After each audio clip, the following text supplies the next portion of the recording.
Good morning friends, आप सबों का हमारे चैनल एके ट्यूटोरियल्स में स्वागत है। आज जो हम लोग जो टॉपिक डिस्कस करने जा रहे हैं वो है MIL Hindi AEC1 ability enhancement course 1 के तहत MIL हिंदी को आज हम लोग पढ़ने जा रहे हैं। क्वेश्चन है, दिनकर जी की राष्ट्रीय चेतना का वर्णन करें। ठीक है, दिनकर जी की जो राष्ट्रीय चेतना है, तो राष्ट्र का जो सोच है उसका क्या करना है, वर्णन करना है। तो राष्ट्रीय भावना की अभिव्यक्ति दिनकर के काव्य की अन्यतम उपलब्धि।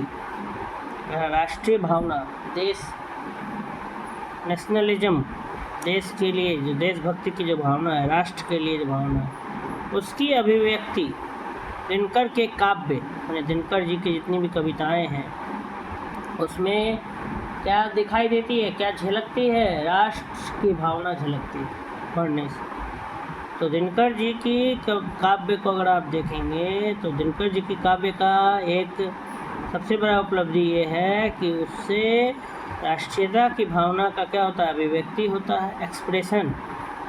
राष्ट्रीयता का भाव एक्सप्रेस होता है, राष्ट्रीयता की भावना उजागर होती है, माने देशभक्ति वाला जो है भावना जागृत होता है। उससे पता चलता है कि देश प्रेम, ठीक है, फिर जो है राष्ट्र क्या है, ये सब चीज़ें हमें उनकी काव्यों को पढ़ने से पता चलता है राष्ट्र के बारे में। इसके अतिरिक्त, इसके अलावे उनके काव्य में प्रगतिवादी स्वर भी सशक्त मिलता है। इसके अतिरिक्त अगर देखा जाए तो उनका जो काव्य है उसमें प्रगतिवादी स्वर भी सशक्त मिलता है। उनका संवेदनशील हृदय जब सामाजिक विषमता से उत्पन्न दीन दशा को देखकर क्षोभ और आक्रोश से भर जाता है, तब वह शोषकों को खुली चुनौती देता हुआ यहाँ तक कहते हैं कि सिंहासन खाली करो कि जनता आती है, दो राह समय का घर घर नाद सुन।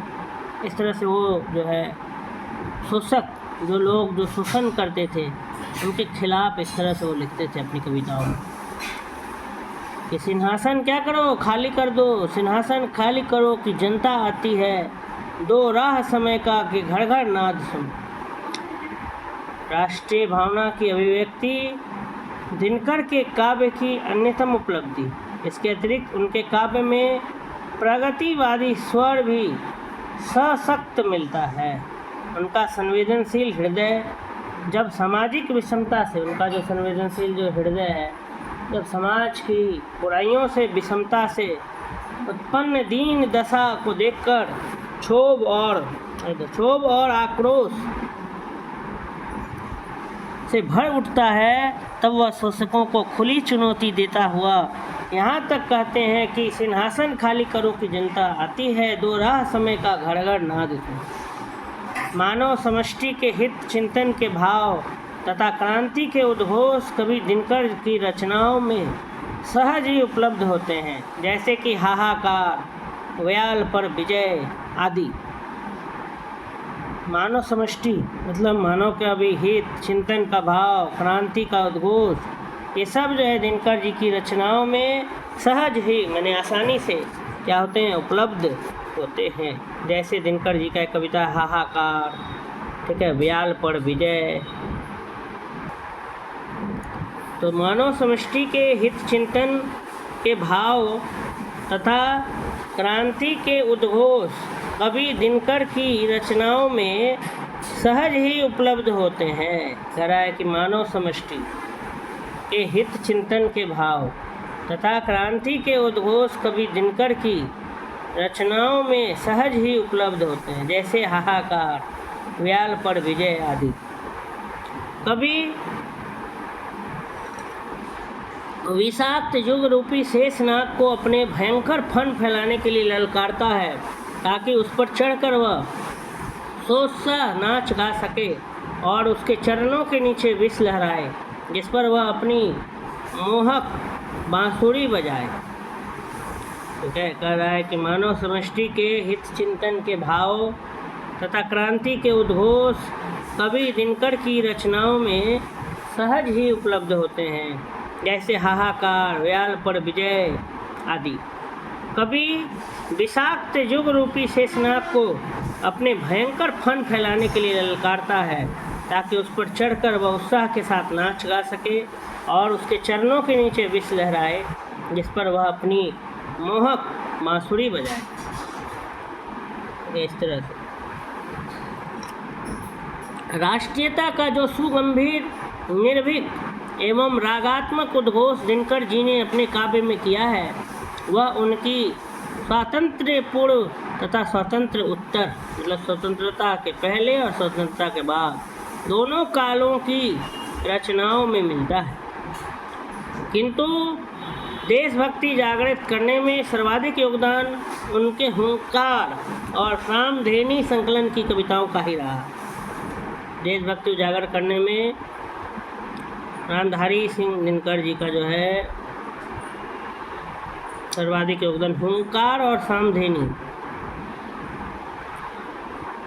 संकलन की कविताओं का ही रहा है। दिनकर में व्यक्ति तत्व और समाज तत्व को जो घात प्रतिघात अनवरत चलता दिखाई देता है, लगातार चलता दिखाई देता है, उनमें से कहीं कोई प्रधानता प्राप्त करता है तो कहीं कोई, मसलन उसके हुंकार काव्य में समाज तत्व प्रधान होने के कारण कभी अपनी व्यक्तिगत आशा आकांक्षाओं को समाज की वेदी पर उत्सर्ग करता दृष्टिगत होता है, जबकि सामधेनी में विदेशी शासन से अपने देशवासियों को मुक्त करने की कवि की आकांक्षा अधिक प्रबल है।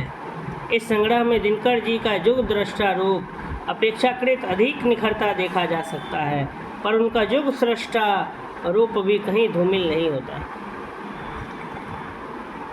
कह रहा है कि राष्ट्रीयता का जो सुगंभीर, निर्भीक, बिना डरे हुए, रागात्मक मतलब राग से भरा हुआ उद्घोष दिनकर जी ने जो अपने काव्य में किया है, कविता में किया है, उनकी स्वतंत्र पूर्व, स्वतंत्रता से पहले तथा स्वतंत्रता के बाद, स्वातंत्र्य उत्तर दोनों कालों की रचनाओं में मिलता है।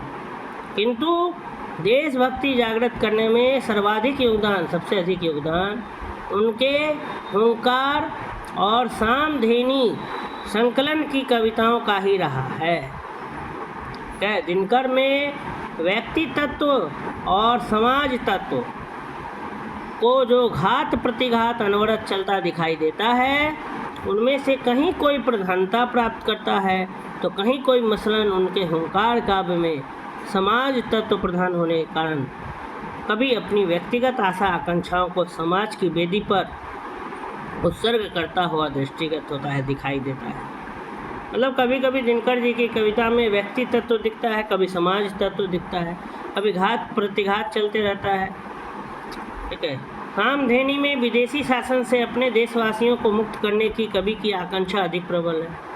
फिर सामधेनी में जो है उसमें अंग्रेज का जो शासन था हमारे देश में, विदेशी शासन, तो उससे अपने देशवासियों को क्या करना, आज़ाद कराना, इसके बारे में ज़्यादा लिखा हुआ है। ये कवि की इच्छा है, आकांक्षा है। इस संग्रह में दिनकर जी का युग दृष्टा रूप, इस कवि में दिनकर जी का जो युग दृष्टा रूप है वो अपेक्षाकृत अधिक निखरता देखा जा सकता है, पर उनका युग सृष्टा रूप भी कहीं धूमिल नहीं होता है। हाहाकार कवि दिनकर के हुंकार काव्य की लोकप्रिय रचनाओं में परिगणित होने वाली एक महत्वपूर्ण कविता है, जिसमें कवि की क्रांतिदर्शिता के साथ ओजपूर्ण गर्जना मुखरित हुई है। कह रहा है कि हाहाकार वो कवि दिनकर जी के द्वारा लिखा गया जो हुंकार कविता है, वो उनकी लोकप्रिय रचना, एकदम फेमस रचना है, क्रिएशन है, जिसमें क्रांति को दर्शाया गया, रिवॉल्यूशन, क्रांति दर्शिता, और साथ ही साथ ओजपूर्ण एकदम प्रकाश से गर्जना, एकदम गर्जन दिखाया गया है। कविता में दिनकर जी का भावुक हृदय गाँवों में सशक्ति मानवता की कड़ाह सुनकर करुणा और क्रांति भावना से भर जाता है। दिनकर जी का जो भावुक हृदय है, तो गाँव में आज जो मानवता खत्म हो गई है, ह्यूमैनिटी, इंसानियत नहीं रह गई है, उसकी कड़ाह सुनकर, मानवता जो परेशान है उसकी कड़ाह को सुनकर करुणा, उनके अंदर दया की भावना आ गई और क्रांति भावना से भर जाता है। जो शोषण करते हैं उनके खिलाफ क्रांति भावना और ग्रामवासियों के लिए करुणा की भावना उनमें जग उठती है।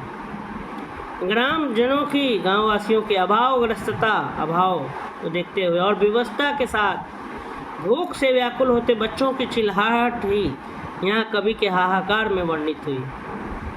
हाहाकार कविता जो है उसमें दिनकर जी ने क्या दिखाया है? गाँव को दिखाया है। गाँव में जो मानवता कराह रही है, बच्चे, भूखे बच्चे जो रो रहे हैं, व्याकुल हैं, चिल्ला रहे हैं, हाहाकार कर रहे हैं, और जो शोषण करने वाले हैं वो शोषण कर रहे हैं, तो उनके खिलाफ क्रांति भावना।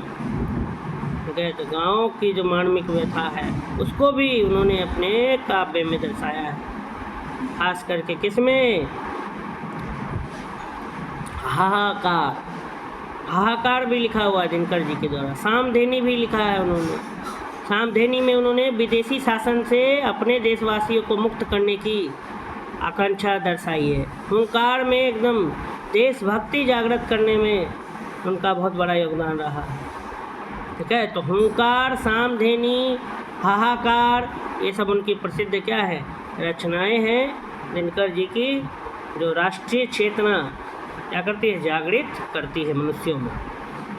आप सबका हमारे चैनल से जुड़ने के लिए बहुत बहुत धन्यवाद। अगर ये वीडियो अच्छा लगा हो तो आप अधिक से अधिक लोगों तक शेयर करें, वीडियो पे लाइक कर दें, और अगर आप तक अपने चैनल को सब्सक्राइब नहीं किया है तो प्लीज़ चैनल को ज़रूर सब्सक्राइब करें। धन्यवाद।